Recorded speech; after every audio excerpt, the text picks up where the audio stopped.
If you're in Seattle, and you need to buy or sell a home, we'll be right there for you. Because we're the realtors that you can trust. So go to ronanddonsitdown.com.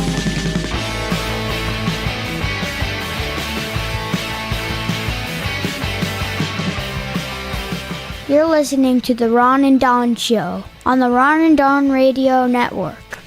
Hey, you guys, what's going on? Happy Friday, and welcome to another edition of the Ron and Don Show. We do it every Friday where we do one segment and we talk about real estate only. We are live in the Les Schwab studio. So what's up, Ron and Don Nation? Yeah, let's talk about this. My friend Laura, and you know Laura, I was having dinner with her the other night, and she said, hey, I just bought a house in Mexico. And I said, you bought a house in Mexico? She said, yeah. I said, what made you buy a house in Mexico? She said, well, my parents live down there now. Okay. Her dad's in his 90s, but he's like a real young 82, I would give him. He's awesome. Love him. And I've known her for decades, and so have you as well. So she was looking to maybe build a house down there. And then while she was down there visiting her parents, she looked on Airbnb, and she ended up booking a home, and not only booking that home, she booked the home, and then she ultimately bought the home. Good for her. And then I just saw this article that says there are people out there now that are actually living in homes or spending a vacation in a home or a weekend in a home before they actually turn around and buy the home. And I thought to myself, this is a great idea, because in some of my homes that I have that are on short-term rentals, I always have people, when they're leaving, they let you know what was wrong and what was right. And usually you try to stay in flow with them. Like in one of my houses, the air conditioning unit upstairs, they can't get it turned on. So I know that the thermostat has to be reset. And we have a sit down this afternoon. So after I do that, I'll go over and reset the thermostat. It's not about things going wrong, but it's about taking care of people when they do. And they'll give you a great rating for that. In some of these homes, people have just come out and said, hey, I would like to buy that house. If I wrote a check for that house today, what would you charge? And so when I saw this article of people saying, hey, you know what? I'm trying to make my house available for someone to come and stay before they buy it, is we have a shift in the housing market here where it seems that buyers have more leverage. This isn't a bad idea for sellers. Yeah, in the article I read, it was for some luxury properties, and it wasn't free.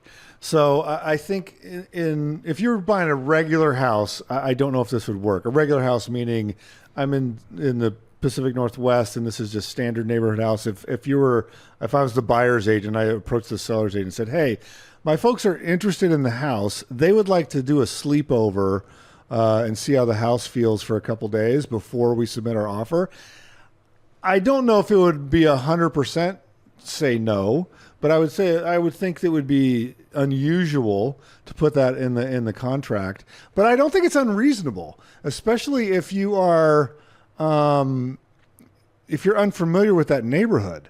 So I think staging wise, like we're pending right now on a house in Rainier. Beautiful house, pretty cool acreage property that we have some buyers that are buying. It's not staged. So if that family, this is not their regular neighborhood. You're the one where the buyers are. We're the buyers. If I had said, hey, my folks would like to stay the night here and just see how it feels, I don't know if they would say, yeah, you would have to bring your own air mattresses or something. Like it could be done, and I don't think it's out of the realm of asking for it. Well, some of those properties, and you make a good point. I think if you're... The one in the article was like a $60 million house. Yeah. It was already furnished. The people stayed there for 2 months. She had to put up $40,000 to stay at this house. It's very much a luxury house and a luxury property. And then part of that went toward the down payment. And they ended up not buying that house. They bought a house down the street. Oh, Laura ended up buying this house. Oh, right. You're talking about. I'm talking about the article. If you're sitting on a house and it hasn't sold in 4 or 5 months, and you're the realtor on the other side, if I had to go out and buy some cots and some sleeping bags and some Orange Crush for everyone, because I'm old school. What about Fanta? Don't think I won't. I think you have to be willing. I think you have to be willing to be creative as the market shifts. To your point, I think that what we're going to see is a blending of of ideas in real estate to stay relevant as time goes on. Like when you brought up the thing in Mexico, I thought you were going to go down this road. There's some new platforms coming out. Have another beer in Mexico with Kenny Chesney, and then you thought I was going to start singing the song because you know I go to a Kenny Chesney show every single summer except the summers he's not here, which is a lot of them because he only comes every other year. I love a good Kenny Chesney show. Well, there's some platforms right now for buying properties with partners in other countries. I was about to say, and I do think his tractor's sexy. Anyway, go ahead. And so, and I forget I think the name of this app is called Picasso, but not spelled how you think it would be. And so, and I've been looking into this, and I was like, I wonder if like Don would want to go in with me, and maybe we find a third person. We buy a house in Ireland. Ireland's not in the Schengen area, so you're not in the EU. So you could spend 90 days in the EU, and then spend 90 days at this house in Ireland. And the times where you're not, you have it for 3 months, I have it for 3 months, we Airbnb it for 6 months, whatever it would be. Like those sort of blending ideas and technologies and ownership groups and things. I find that really interesting right now. The one that goes through this Picasso platform, you're buying, shares of like an eighth. So you'd get an eighth at a time. So you can buy a quarter share and you get the house for 3 months a year. Then you have to work it out with the other owners and then you can rent it out. But I think these sort of concepts where you're saying, I'm going to do a blend of an Airbnb and a possible sale. I think that we're going to see more of that going down the line. Yeah, and if you have Airbnb records on your property, which you should, because there's a lot of tax implications and a lot of tax benefits, you want to hang on to those records, and then when you're selling, you want to be able to show people that, hey, this house makes $100,000 a month when I'm not living in it, or $100,000 a year, or $100,000 a month. I'm sorry, $100,000 a year. I want a house that makes $100,000 a month. Yeah, and some other homes make hundreds of thousands of dollars a year when you're not working in them. So sometimes if you can show people those numbers, one of the most dangerous things about owning a home that you don't rent out to other people is it's not being used and people aren't going into it. And a lot of times I find out there's an issue with a house because someone's staying there. And when you're dealing with a roof leak or you're dealing with a water leak inside the walls, you want to know, and you want to know now that is happening. And that's why it's good to have some of your homes in the rental pool to make sure there's people going in and out, that they're cleaning those and that they're taking care of those. We have seen sometimes, in fact, last year or early this year, we sold a house and we had a 30-day close. And it was on that 30-day close that the buyer did a final walkthrough, but you'd already been walking through. I was out of town, but you'd been walking through weeks before to make sure that there were no water leaks, and there was still a water leak in that house. And we had to get that thing done, fixed. And we caught it and we fixed it. We disclosed it to the other side. The people that were buying it came and watched us do that work. That can happen more often than not. So that's the good thing about sometimes being in a rental pool. If you're renting something out for 3 days, it's going to get hammered. If you're renting something out for 7 days or more, people are going to take care of it, and always make sure the grandparents are coming. Because if the grandparents are coming, people are going to take great care of your house. If the grandparents aren't coming and little kids are, look out. Look out. I just think the thing that's been, I don't know if you've felt this over the last couple of months of this summer, like there's been all this push on technology and iBuyers, and we live where Zillow and Redfin have corporate offices, and there's all this push around high-tech stuff.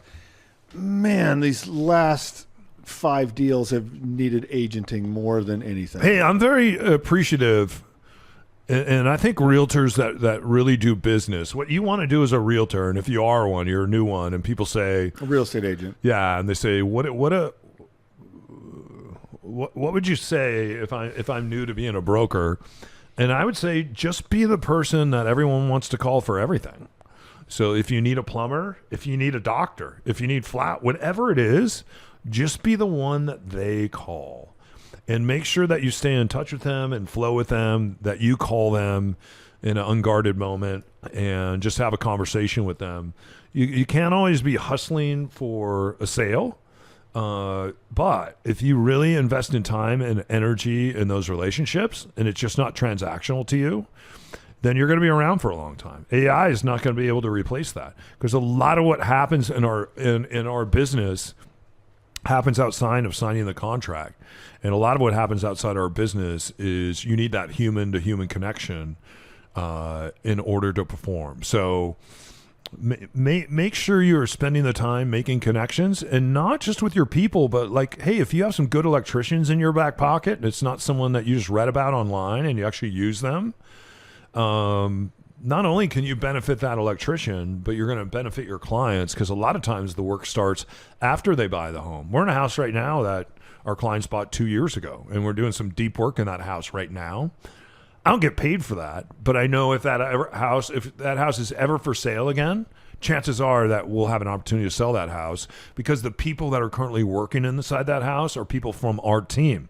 And so always make sure when you're talking to someone that's in the real estate business and you want to do work with them, not just before and during the sale, but after, make sure that they can answer those questions. And that's the best thing that you can do as a broker, as an agent, is become the person that they call when something happens, and they rely on you for your, and I mean real connections. There's some agents out there that'll just take a sheet and they'll throw a bunch of electricians on it and florists or whoever it is, and they'll hand it to you. They don't have a personal relationship with that person, so they can't push you to the front of the line or get you the best pricing when they have an issue or problem. I wanted to ask what your advice would be, because I've seen this a couple times recently.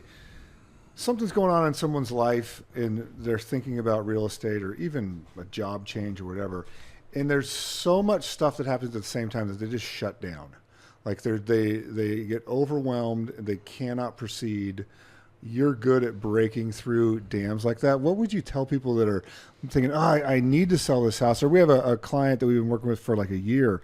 There's a log jam with a family member. They just cannot get through the log jam.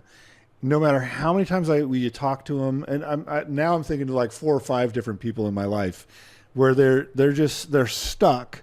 They know they're stuck, and they can't get out of their own way. Yeah, well, I would say, or maybe they don't know they're stuck. I don't know if all of them know they're stuck. The more you build a relationship with them, the more you can have a conversation. So I think I know about the one client that you're talking about, and you know, it involves the death of a spouse and her dying in that home and the connection that the family feel to it. And sometimes that takes people years to process that. And it's up to them to process. You really have to meet people where they are on their journey and also understand where they're not. And you can't push them into a sale, because number one, I don't want to do that, and you and I don't work that way.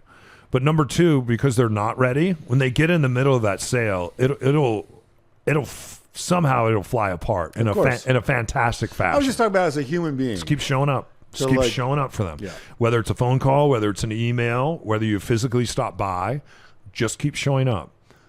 Keep showing them that you are there for them, whether there's a deal there or not. Just continue to show up for people. What would you say if you were on the other side of the equation, though? You're that person and you are stuck. I'd want you to kick me square in the ass and then waterboard me, and then I'll sell that house. Okay, perfect. It'll probably take some waterboarding. When you guys are representing buyers, I think that overnight thing might be something you could offer on houses that you're selling. You know, call it the Ron and Don sleepover. That's what sit down, nothing. Let's come on and spend the night. Can we get Troop 80 to come over there and chaperone it? Yeah, why not? Right? Okay, you sell guys, some burgers. You guys chaperone it. You already make burgers. You can wash cars out front. Wash cars, make some Eagle burgers. Now we're talking. Gosh, Troop 80. How is Troop 80 doing this week? We got to sign off. How are they doing? Oh, they're doing great. We haven't started the meetings yet, so we're same status as. Okay. I'll let you know. I'm sure they all listen to the Ron and Don show. We're huge on Troop 80. Yeah, I bet they love us. So. All the troopers. Hey, you guys, thanks for listening to this episode of the show. If you need us, just reach out. And we promise to figure out where you're at and meet you there, not somewhere where we want you to be or someone in your family expects you to be. Really meeting you where you're at and then moving on from there. Yeah, it starts with the Ron and Don sit down, and we get it that it can be overwhelming at times. That's what we do. So reach out to us, ronanddonsitdown.com. Let's do a sit down and see if we'll make a great team. Yeah, and also if you need help that is outside the real estate realm, and you could use a couple Boy Scouts, just contact Matt Weston and Troop 80. Yeah, there you go. Yeah. Head up, shoulders back. We'll see you next time. Yeah, we're listening to the Ron and Don Show. Oh, late on the Ron and Don Radio Network. Well, that's it. Show's over. We'll see you next time on the Ron and Don Radio Network.